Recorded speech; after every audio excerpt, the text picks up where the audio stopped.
Guy Montag is a fireman, but his job is to burn books and the houses that hide them. Montag and his wife, Mildred, who spends all day with her television family, have never questioned his life as a fireman until he meets his eccentric young neighbor, Clarisse. And Clarisse spends her time differently than everyone else in the world. She's out in the world exploring, and as she talks with Montag, he starts to question everything he knows. Hello, everybody. I'm Cody. And I'm Brent. And we are the Hugonauts, here to review and discuss with you the best sci-fi novels of all time. This week, as you may have guessed, we're talking about Fahrenheit 451, Ray Bradbury's classic dystopian novel. Yeah, it's nice and tight, 158 pages or 4.5 hours on audiobook, published in 1953. And he actually wrote this one at my alma mater in the UCLA Powell Library basement from 1950 to 1953. That's where I studied for school. It's such a cool thing. Anyway. That's awesome. And we're doing Fahrenheit 451 as part of our kind of mission to review all the classic dystopian lit that everyone agrees are the best. And then eventually do a ranking episode where we rank the ones we think are the best toward the end of 2023. So definitely look out for that. And next time, look out for our first episode we finally are diving into with much prodding from all vectors across space, The Expanse. As you may imagine, it's neither of us had ever started The Expanse, so 9 books was tough to dive into and think about for doing an episode. So what are we doing instead, Brent? Yeah, we're going to do 3 episodes, actually. So we're going to start with the first 3 books here in 2 weeks. So if you're an Expanse fan or you've been thinking about checking it out, make sure you like and subscribe on podcasts or download, follow on YouTube so you don't miss that one on The Expanse. The opposite of what you said, but everyone knows the things. You do the thing so you don't miss the stuff. Yeah. So first 3 books of The Expanse, that's going to be fun. What other announcements do we have? One exciting announcement. So we've been talking to everybody about Discord for a while, and many of you have joined. We've been chatting about books, and we are officially going to read a book all together on there. So we're doing a full-on book club. And the day this episode releases is the day we'll put up the poll where we vote on what the book is going to be. So if you want to read a book, chat about it all together, online before we release an episode about it, actually, make sure you join the Discord and vote for which book you want to read. And then we'll be reading it here over the next roughly month. I'm getting the exact timeline. We'll have the discussion on Discord. And then we'll make the episode about it after that, after we've all had a chance to chat in the book club. So it should be really, really fun. It's going to be awesome. We're super stoked about that. Also, worth announcing, imminent deadline of my first child. Tiny Cody. Yes, tiny girl, tiny baby Cody. Daughter. My wife and I are expecting on June 27th. So the schedule may be interrupted. Neither Brent or I has ever had a child, so we're not sure how it's going to go. We plan to keep it pretty regular, but if we miss a week here and there, that's why. I think the parents in the audience are probably like, yeah, you're idiots. It's going to be way harder than you think. My wife is also pregnant 2 months behind Cody. So he's like, Cody has to figure everything out. And then I just get the hot intel. It's been a good system so far. I look forward to that continuing. Thank you. Which I think also parents in the audience are going to be like, that's not going to be valuable at all. It's going to be completely different, but we'll see. Anyway, so if there's a slight interruption in schedule, that's why. But without further ado, that was a lot of ado. Let's talk about Fahrenheit 451, a book which I gave 3.5 out of 5. Kind of, I think, a la Dune.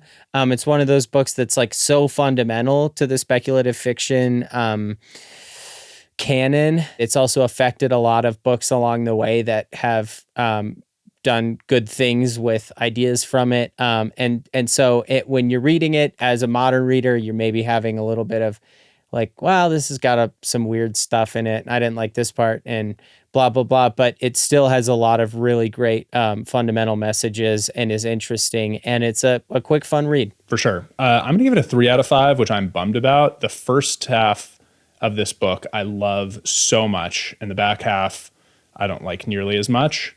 I think some of the ideas really hit home, but at the end, he just tries to deliver on like so many themes. There just wasn't enough space here to like tee them up and have them like make sense and feel organic.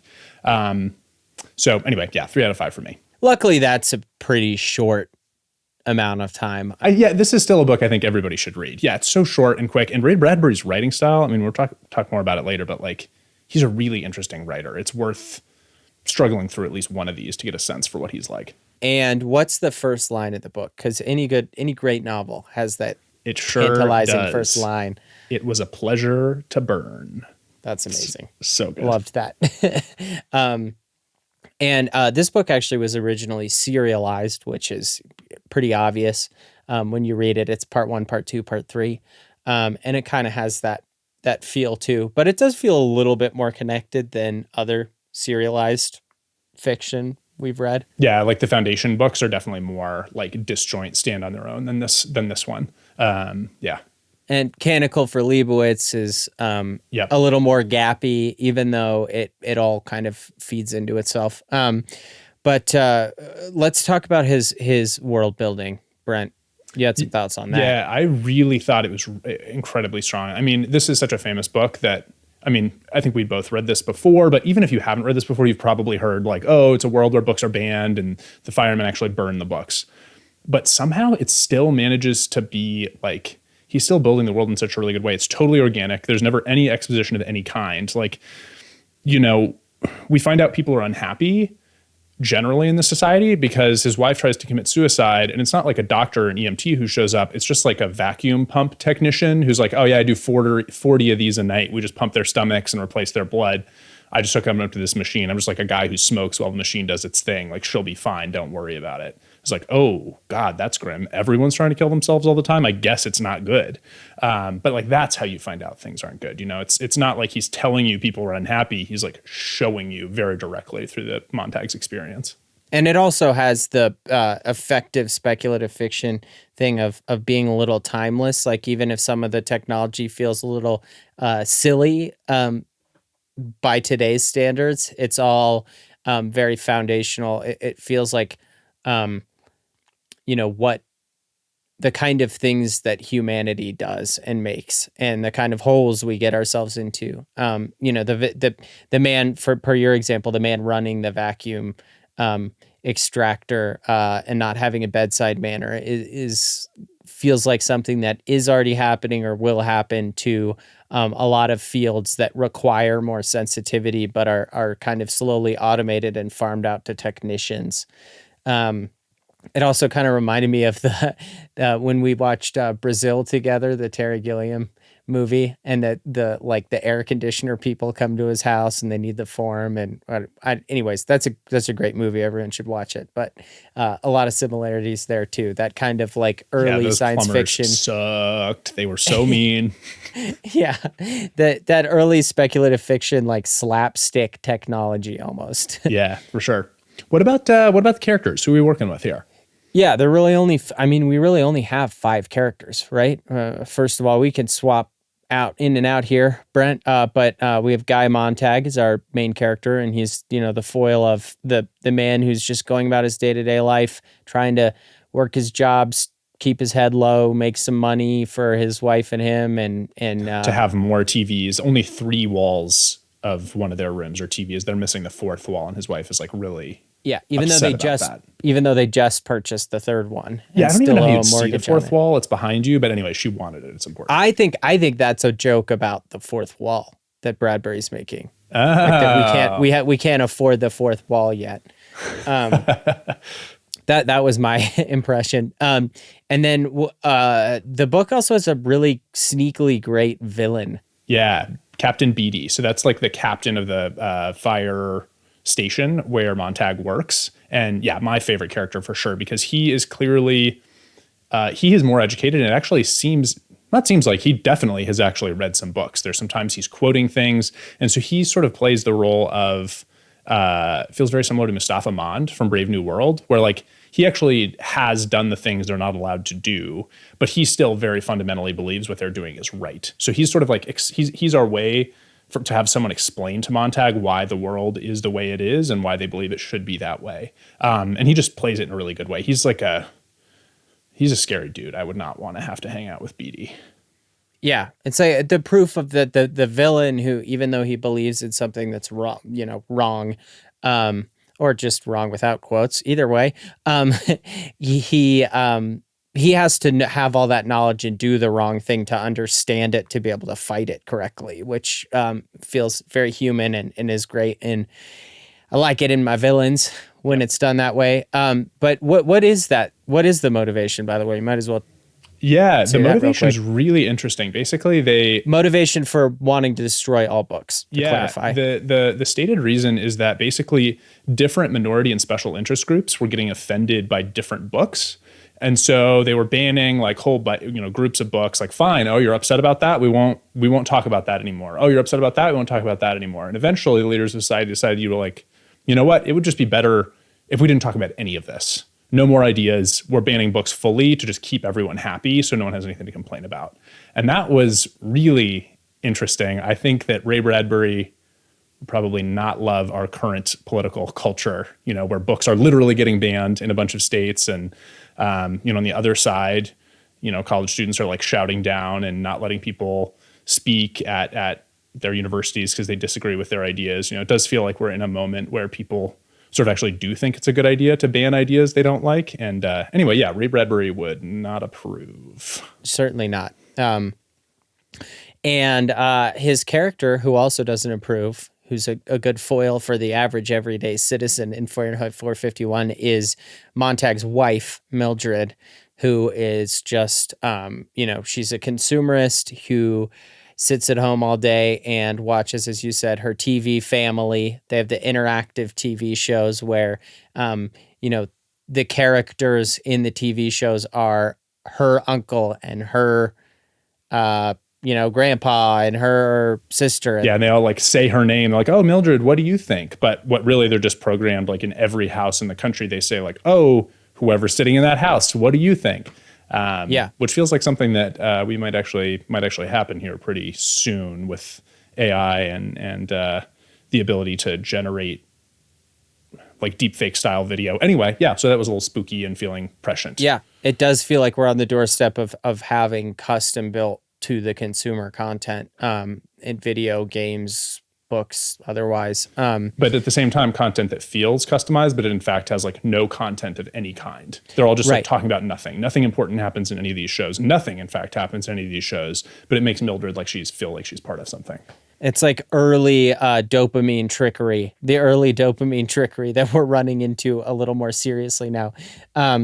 And so she's a good character, and she just wants to buy stuff and have stuff all the time. And then we also have Clarisse, as you mentioned earlier, Montag's neighbor, who's a high school student, basically, who he meets out on the street, who is kind of elucidates him to the world around him and causes him to start thinking about it, to try to have original thoughts for himself, and starts really the plot of the whole novel in his whole journey. And then last is Faber, who is an old professor who used to be an English professor, but has since, obviously not an English professor anymore. There's no books. But who Montag, as he starts to question things, remembers he's met this guy and reaches out to him. And he sort of plays a role more in the second half of the novel. So we won't talk too much about that here, pre-spoilers. But he's the last important character. Yeah. This novel is a lot like Brave New World. Thinking about the world and original thought good, entertainment bad. Yeah.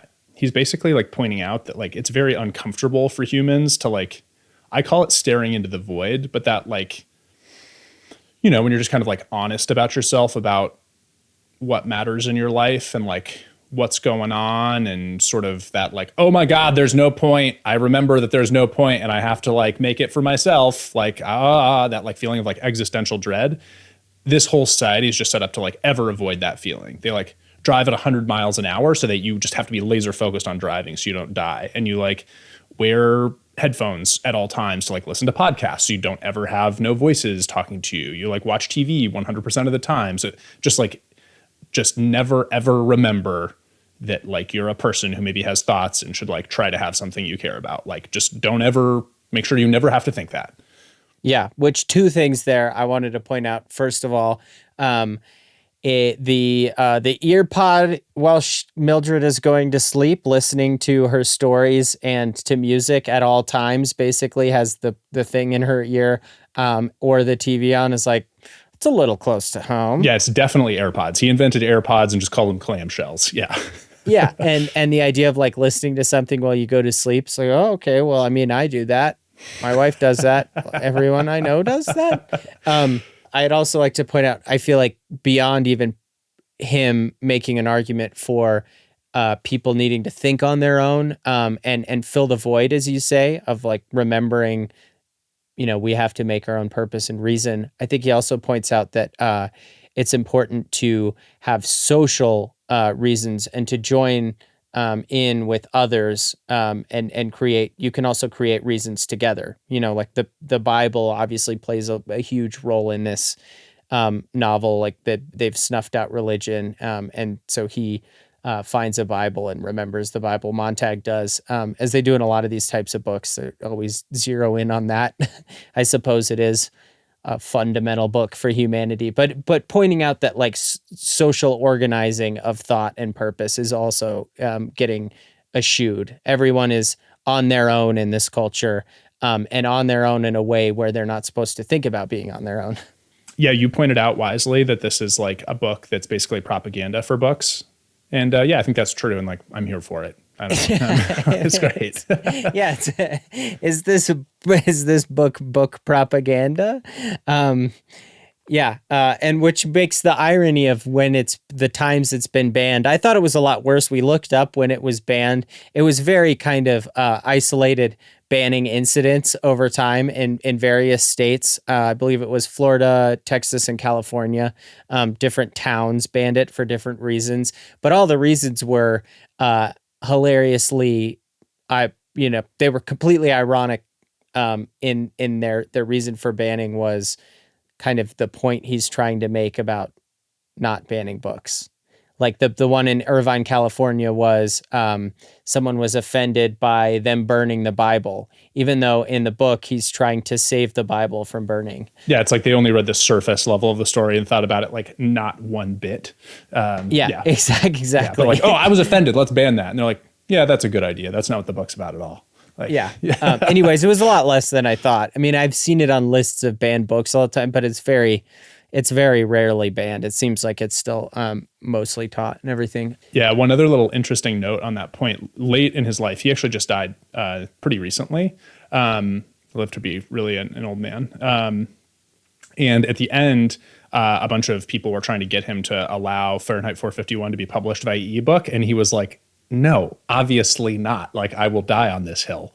Of course, I'm not going to let you make it into an ebook. And there's a bunch of people online who are like, think he's crotchety for that. But it's like, come on, guys. The whole thing is about paper books. Like, let the man, it's his art. Just like, let it be. And that's the way that speculative fiction of days of yore can sometimes creep up and be wrong, right? About modernity. Like the idea of listening to a podcast while you sleep or something being anti-intellectual, when I feel like most of us do it a lot. Maybe we should be thinking more, but also it seems pretty par for the course, much like reading ebooks or listening to audiobooks. It's like, things can change and it's okay. We don't have to hold on to them as we don't have to be intellectual purists about everything. Yeah, and he's also there's just like a funny little moment here where like there's no more organized religion because they've like burned all the Bibles, but Jesus is still around. He's just like part of the family and like sells you toothpaste and stuff on TV. That's like Jesus's new role in society, which was not so good. Probably not where Jesus wants to be.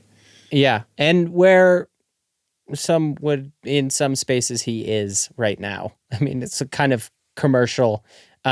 With a few extra steps people have to look past, but definitely it's been, made commercial in our time. For sure. Yeah. Lots of mega pastors with private jets. Yeah. Strange. That's maybe not what the man had in mind. Anyway. Or just to sell your products, slap them on there. Also, Bradbury points out that kind of every generation, he has an interesting thought about war. This is kind of more your thought, so I'll give it back to you, but he basically is pointing out like war is terrible, but we keep doing it because it's just like every generation, there's just like a few more people than the last generation who remember like, oh yeah, war is terrible and we should really work to stop doing that. And it's sort of a hopeful point at the end of the book, actually, which is like, it seems like maybe we're on a path to someday be done with that, but that day is not yet now. Not enough people remember. So that was actually kind of a nice, optimistic little theme to end on. Yeah. I mean, I kind of disagree with that, but we don't need to get into that. There's so much fun science and technology in Fahrenheit 451. And we've already talked a little bit about some of it, but other uses for some of it, like the earpieces. Faber, the English professor, who meets up with Montag and links up to have a little mission later in the book, uses the earpiece to communicate with Montag, and it feels like an Ocean's 11 heist almost.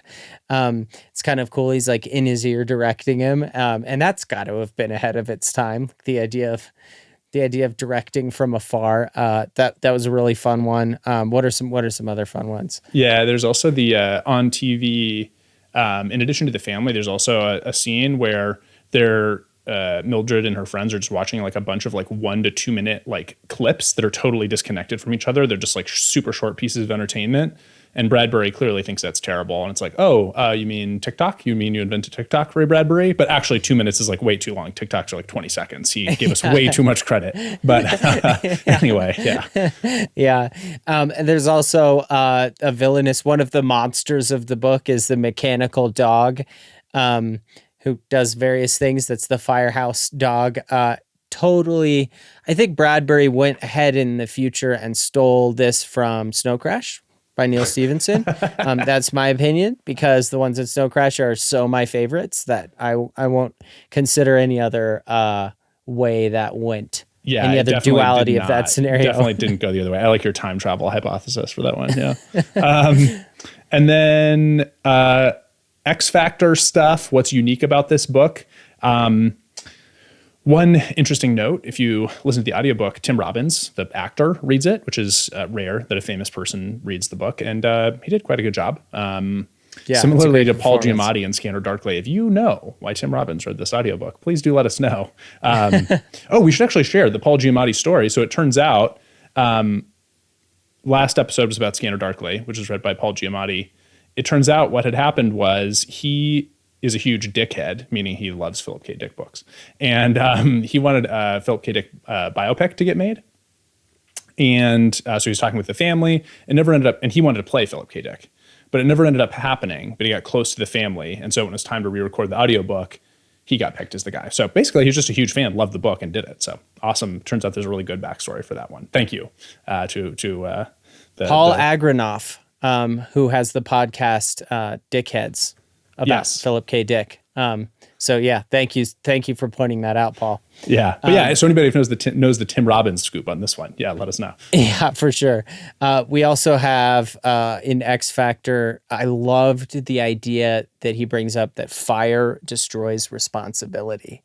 And that's something that Beatty says in one of the climactic scenes to Montag. And I'd never heard it broken down so simply before, but like the appeal of fire's destructive ability, we can just pull the trigger. We don't have to worry about anything in life anymore. We can just destroy it all. And why it's so easy for some to destroy instead of build, which I think is a powerful sentiment. Yeah. Yeah. And then final thing we'll say here is that, so Ray Bradbury has a super unique writing style. He's far more interested in like simile and metaphor and like the feeling he is creating than clarity of what is actually happening. And there are good and there are bad parts about that. I actually, like when I write, I really am trying to make sure you can like literally see something. Ray Bradbury would say like, that's trash. He wants you to like picture a metaphor and maybe actually forget what he's even talking about. Maybe it's not actually really important what's happening. It's just a really distinctive writing style, particularly in science fiction. It's the sort of thing you might see more often in some kinds of literary fiction. But I think some people will love it, some people will hate it. And even within the same book, like there are times that I loved it and I thought he was really achieving something beautiful. And there were other times where it was like, what is all this metaphor about? I literally do not know what is happening to the characters right now. So anyway, Yeah. And one more thing. We just wanted to bring up an anecdote from when we went to Worldcon in 2022. We met Jason Ackerman, who's the director at Indiana University of the Ray Bradbury Center, and he invited us to a party they were having. If you go to Worldcons, where they vote on the Hugo Awards, as a reminder, there's all these little side parties that happen the whole weekend, which is kind of the main point of it. And we went to one at the American Writers Museum. Jason invited us, which was nice of him. And they had little Ray Bradbury Museum of Things in there. And one of the things was, I think it was the German version of this book, and it was a first printing, so they hadn't quite figured out like how to make sense of it. And it's called Celsius 232 instead of Fahrenheit 451. Yeah, the temperature. It's important that the Germans know the temperature we're talking about. That's the important thing in the title. It's just, we saw that little tiny book standing on the shelf and we thought it was so funny. Yeah, it's outrageous. The idea that you would translate it like that, just like directly. There's no... Anyways, what are some similar books to Fahrenheit 451? Brave New World, for sure, is the closest analog by Aldous Huxley. We've mentioned it several times, but it's a book with very similar themes of like anti-consumerism, think for yourself, ideas and truth and beauty are what, important values. Just like entertaining yourself at all times is like morally bankrupt. Anyway, same exact themes. And that book was written first. Ray Bradbury is a very talented guy, whatever, but I would say he was probably extremely heavily influenced by Brave New World. But anyway, if you like Fahrenheit 451, definitely check out Brave New World. You will like it. Definitely. And it's a step up, we think. And then number 2 would be Canticle for Leibowitz, another classic. And for reasons to be spoiled, is especially, I think... yeah, I guess we actually can't talk about why it's a good match. But stick around for the post-spoiler section. We'll tell you why. Yeah, and it's another book about learning and the value of intellectualism when it's confronted with anti-intellectualism. Yep. And then finally, we'll do The Giver by Lois Lowry, which is like a YA sci-fi book, but it just has kind of a similar feeling. They're also both very short, quick reads that you also might have read in school. Yeah, and we might do an episode on that one at some point too. I think it belongs in the ranking pile. I think it does. It's so good. It's definitely aimed at a younger audience than stuff we usually review. But in any case, it'll definitely be in the rankings even if we don't do our own episode because it's awesome. Yeah, and that's it for the pre-spoiler on Fahrenheit 451. So if you want to stick around because you've read this book before, which you probably have, please join us in 3, 2, 1. Brent, what happens in the rest of the book? Okay, so Montag does not see Clarisse for a while, and eventually he mentions it to his wife, Mildred, and she tells him that she heard Clarisse had died. She'd been run over by a speeding car. And so that kind of sends Montag over the edge. There's this person he's starting to have a connection with who he felt like was giving this new perspective on life, and so he's like, okay, I got to find my own way. What would Clarisse have done, basically? And so what he starts doing is he's actually been secretly taking books from fires for years, just sort of like stashing them around his house. And so he starts taking them out and reading them. And he then also goes to meet an old English professor, Faber, and who he suspects might be sympathetic. And indeed, he actually convinces Faber to help him copy and print these books so there'll be more in circulation. Most importantly, the Bible. He has a copy of the Bible, and Faber thinks it might be like the last one in the United States. So, however, before they can act on their plan, Montag just like gets super frustrated with his wife, Mildred. She has a bunch of friends over and they have this scene where they're all like watching TikTok together and he just totally loses it. And so to like punish them, he pulls out a book of poetry and starts reading poetry to them. And they're all like, oh my God, a book. So his wife reports him to the authorities and all of them. And so he then gets sent out on a fire call to burn down his own house and the books he's collected. But at that point, he actually uses Captain Beatty tells him like, okay, burn your stuff. And he actually burns a lot of it. And then Beatty tells him he's going to, I forget actually exactly what the inciting incident is. In any case, Montag decides like, Oh, that's right. He finds the earpiece in Montag's ear that Right. connects him to Faber. And he says like, oh, I'm going to track this down and I'm going to get your accomplices.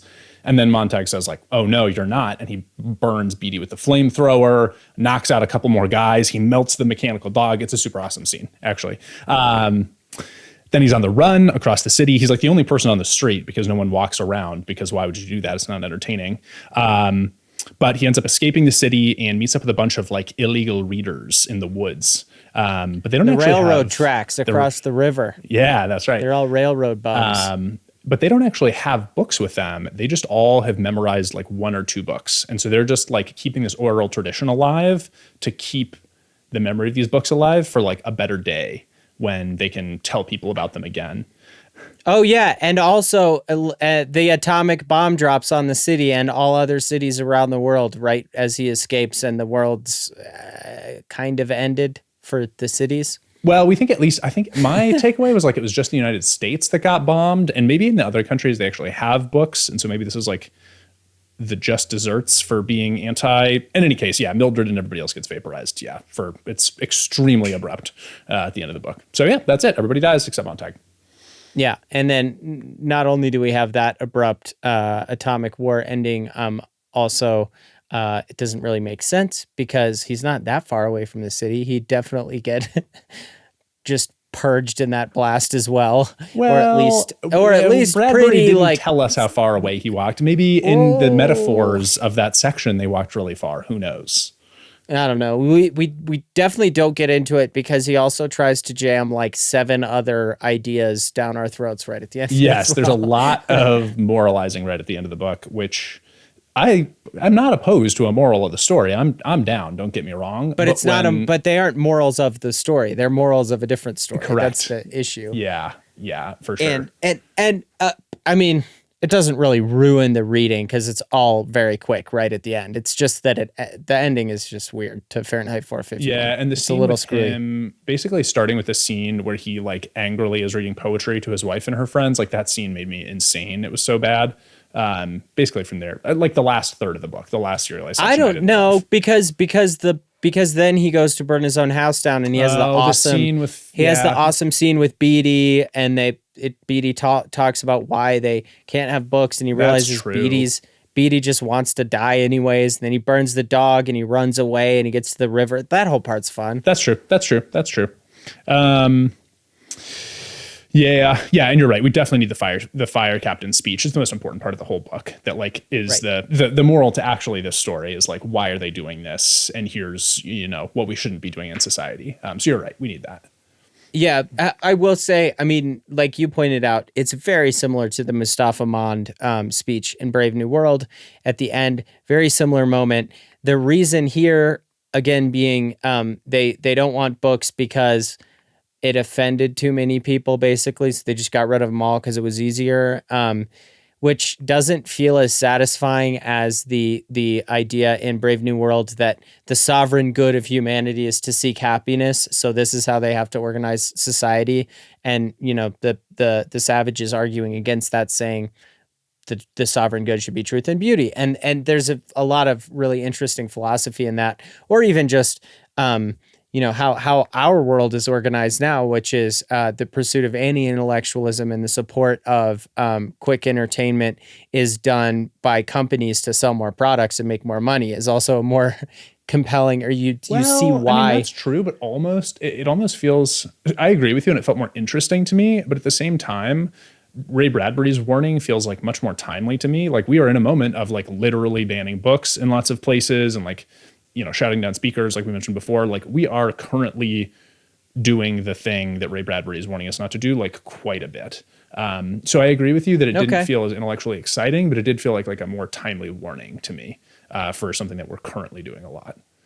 Yeah, I guess. And I guess that's a facet of it. I think, like I was saying, the other thing that we're currently doing a lot is passively supporting people being passive and just consuming entertainment, so they'll keep consuming products, which is another. I guess maybe there's just 3 sides to this, but I do agree. It's a good point. It's still a satisfying speech and a satisfying moment. I also really liked that he, when they memorize the books, when he meets up with the bum memorizers, they declare themselves. They declare themselves. That's definitely what we should call them, the bum memorizers. They declare themselves dusty jackets for books, which is to say that they don't want to be pedants. They don't want to be people who remember the books and then try to teach other people about the books and say, we're so cool because we know these books. And so we're better than you. And his point being that that intellectuals should not be pedantic with their learning. They should share it freely and not be judgmental about it, which I think is a really powerful lesson and really, really hard thing for humans to do. What's the point of having a PhD if you can't make everyone call you Dr. Cody? Is not that the point? Exactly. Your sarcastic wit, it makes my point for me. So I think, with that said, that's just about it on Fahrenheit 451. Yeah, I'm glad we did it. It was a lot different than I remembered it. Also, it was like simultaneously more entertaining and also like more prescient. And also the ending was worse than I remembered. Anyway, I'm glad we did it again. That was fun. There's a lot of good stuff here. Yeah, and it's nice to read a quick book as we wind up to read, listen to 60 hours of just a third of the Expanse universe for one episode next time. But we're enjoying it a lot so far. So hopefully you'll join us for that too. For sure. Keep reading, everybody. Later.